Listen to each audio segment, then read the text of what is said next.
আসসালামু আলাইকুম। দেশ ও বিদেশ থেকে আমার ভিডিও যারা দেখছেন সবাইকে স্বাগতম। আমার ভিডিওতে যেটা দেখছেন এটা হচ্ছে জাপানের জাতীয় ফল, সেই পার্সিমন, যেটাকে স্বর্গীয় ফল বলা হয়।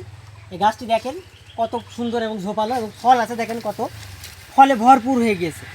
মানে এমন গাছ আর কোথাও বাংলাদেশে খুঁজে পাবেন না আপনারা। তো আমাদের কাছে স্টক বেশ কিছু গাছ আছে, আমরা একসাথেই বেচতে চাচ্ছি। তো যারা নিতে চান আমাদের গাছগুলো দেখেন, প্রত্যেকটা গাছে ফল দেখেন কী পরিমাণ ফল, দেখেন ফলের কোনো অভাব নাই। এমন ফল বাংলাদেশে আর কেউ দেখাইতে পারবে না। আর আপনারা যেখান থেকে সেখান থেকে চারা নিচ্ছেন, নিয়ে হয়তো ওই বুনো জাত একটা আছে সেটা খুঁজছেন অল্প দামে, কিন্তু আসলে সেটা নিয়ে কোনো কাজ নেই। এই যে বুনো জাত যেটা বলি, এই দেখেন ফল হবে না। যেটা বুনো জাত আপনাদের দেখাই দিই, কখনোই ফল হবে না। আর আমাদের অরিজিনাল যে জাতগুলো দেখেন, এই দেখেন 100% অরিজিনাল যে জাতগুলোই ফলে ভরপুর হয়ে গিয়েছে। তো যারা একদম 100% অরিজিনাল চারা খুঁজেন আর ফল সহ নিতে চাচ্ছেন, এই যে আমাদের চারাগুলো দেখেন ফলে ভরপুর, কোনো চারায় ফল কম নাই। তো যারা নেবেন তারা আমাদের সাথে যোগাযোগ করেন। ধন্যবাদ সবাইকে।